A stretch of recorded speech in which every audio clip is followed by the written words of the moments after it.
नमस्कार दोस्तों, आज हम आपको देवर्षि नारद से जुड़ी कथा सुनाता हूँ। एक बार नारद को इसी घमंड के कारण बंदर बनना पड़ा था। ये बात सुनकर माता पार्वती को बहुत आश्चर्य हुआ। उन्होंने श्री शिव भगवान से पूछा, तब शिव भगवान ने बतलाया, इस संसार में कोई कितना ही बड़ा ज्ञानी हो, लेकिन श्री हरि जो चाहते हैं वो उसे बनना ही पड़ता है। नारद को एक बार अपने इसी तप और बुद्धि का घमंड हो गया था। इसलिए नारद को सबक सिखाने के लिए श्री विष्णु भगवान को एक युक्ति सूझी। हिमालय पर्वत में एक बड़ी पवित्र गुफा थी।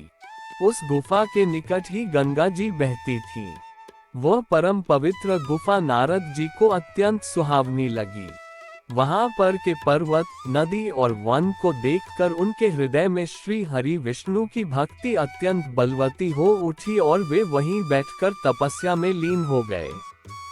नारद मुनि की इस तपस्या से देवराज इंद्र भयभीत हो गए कि कहीं देवर्षि नारद अपने तप के बल से उनका स्वर्ग नहीं छीन ले।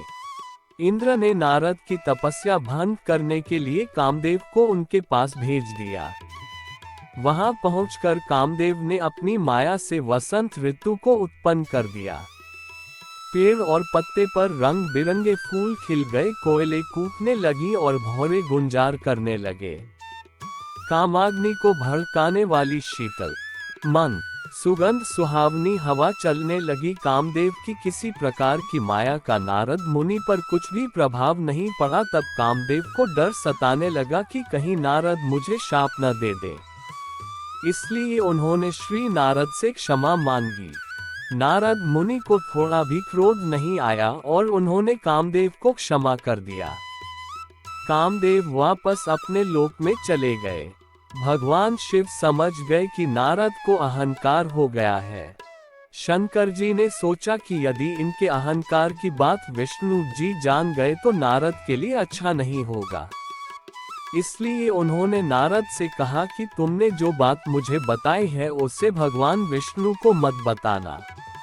नारद जी को शिव भगवान की बात अच्छी नहीं लगी। नारद जी क्षीर सागर पहुँचे और शिव जी के मना करने के बाद भी सारी कथा उन्हें सुना दी। भगवान विष्णु समझ गए कि आज तो नारद को घमंड ने घेर लिया है। अपने भक्त के अहंकार को वे सह नहीं पाते। उन्होंने अपने मन में सोचा कि मैं ऐसा उपाय करूंगा कि नारद का घमंड भी दूर हो जाए और मेरी लीला भी चलती रहे। नारद जी जब भगवान विष्णु से विदा होकर चले तो उनका अभिमान और भी बढ़ गया। इधर भगवान विष्णु ने अपनी माया से नारद जी के रास्ते में एक बड़े ही सुंदर नगर को बना दिया। उस नगर में शीलनिधि नाम का वैभवशाली राजा रहता था। उस राजा की विश्व मोहिनी नाम की बहुत ही सुंदर बेटी थी, जिसके रूप को देखकर लक्ष्मी भी मोहित हो जाए। विश्व मोहिनी स्वयंवर करना चाहती थी। उस नगर में कई राजा आए हुए थे। नारद जी उस नगर में पहुंचे तो राजा ने उनका पूजन करके उन्हें आसन पर बैठाया। फिर उनसे अपनी कन्या की हस्तरेखा देखकर उसके गुण दोष बताने के लिए कहा। उस कन्या के रूप को देखकर नारद मुनि वैराग्य भूल गए और उसे देखते ही रह गए। उस कन्या की हस्तरेखा बता रही थी कि उसके साथ जो विवाह करेगा वह अमर हो जाएगा, उसे संसार में कोई भी जीत नहीं सकेगा और संसार के समस्त जीव उसकी सेवा करेंगे।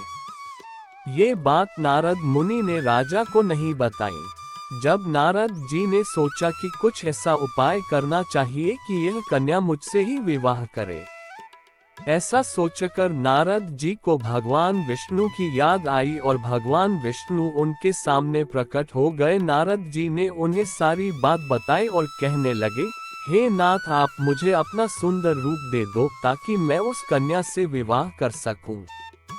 भगवान विष्णु ने कहा, हे नारद, हम वही करेंगे जिसमें तुम्हारी भलाई हो। ये भगवान विष्णु की ही लीला थी। विष्णु जी ने अपनी लीला से नारद जी को बंदर का रूप दे दिया। नारद जी को ये बात समझ में नहीं आई। वो समझे कि मैं बहुत सुंदर लग रहा हूँ। नारद जी विश्व मोहिनी के स्वयंवर में पहुंच गए और साथ ही शिव जी के वे दोनों गण भी ब्राह्मण का रूप बनाकर वहां पहुंच गए। वे दोनों गण नारद जी को सुनाकर कहने लगे कि भगवान ने इन्हें इतना सुंदर रूप दिया है कि राजकुमारी सिर्फ इन पर ही मोहित होगी। उनकी बातों से नारद जी मन ही मन बहुत खुश हुए। स्वयं भगवान विष्णु भी उस स्वयंवर में एक राजा का रूप धारण कर आ गए। विश्व मोहिनी ने कुरूप नारद की तरफ देखा भी नहीं और राजा के रूप में विष्णु के गले में वरमाला डाल दी। राजकुमारी द्वारा अन्य राजा को वरमाला डालते देख वे परेशान हो उठे। उसी समय शिव जी के गणों ने ताना कसते हुए नारद जी से कहा, जरा दर्पण में अपना मुंह तो देखिए। मुनि ने जल में झांक कर अपना मुंह देखा और अपनी कुरूपता देखकर गुस्सा हो उठे। गुस्से में आकर उन्होंने शिव जी के उन दोनों गणों को राक्षस हो जाने का शाप दे दिया। उन दोनों को शाप देने के बाद जब मुनि ने एक बार फिर से जल में अपना मुंह देखा तो उन्हें अपना असली रूप फिर से मिल चुका था। भगवान विष्णु पर उन्हें बहुत गुस्सा आ रहा था क्योंकि विष्णु के कारण ही उनकी बहुत ही हंसी हुई थी।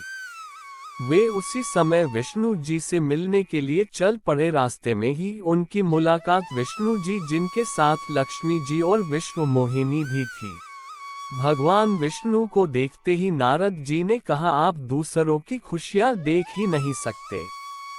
आपके भीतर तो ईर्ष्या और कपट ही भरा हुआ है। समुद्र मंथन के समय आपने भगवान शिव को बावला बनाकर विष और राक्षसों को मदिरा पिला दिया और स्वयं लक्ष्मी जी और कौस्तुभ मणि को ले लिया।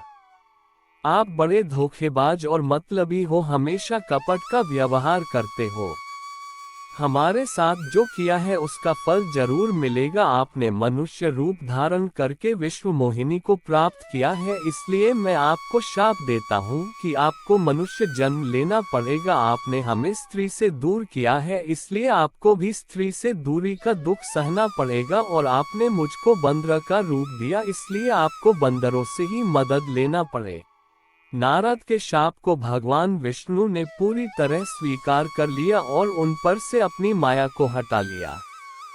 माया के हट जाने से अपने द्वारा दिए शाप को याद करके नारद जी को बहुत दुख हुआ, किंतु दिया गया शाप वापस नहीं हो सकता था। इसलिए श्री विष्णु को श्री राम के रूप में मनुष्य बनकर आना पड़ा। भगवान शिव के उन दोनों गणों ने जब देखा कि नारद अब माया से मुक्त हो चुके हैं तो उन्होंने नारद जी के पास आकर और उनके चरणों में गिरकर कहा, हे मुनिराज, हम दोनों शिव जी के गण हैं। हमने बहुत बड़ा अपराध किया है जिसके कारण हमें आपसे शाप मिल चुका है। अब हमें अपने शाप से मुक्त करने की कृपा करें। नारद जी बोले, मेरा शाप झूठा नहीं हो सकता, इसलिए तुम दोनों रावण और कुंभकर्ण के रूप में महान ऐश्वर्यशाली बलवान तथा तेजवान राक्षस बनोगे और अपनी भुजाओं के बल से पूरे विश्व पर विजय प्राप्त करोगे। उसी समय भगवान विष्णु राम के रूप में मनुष्य शरीर धारण करेंगे। युद्ध में तुम दोनों उनके हाथों से मारे जाओगे और तुम्हारी मुक्ति हो जाएगी। वीडियो अच्छी लगे तो चैनल को लाइक एंड सब्सक्राइब करें। कमेंट बॉक्स में लिखें, जय श्री कृष्णा।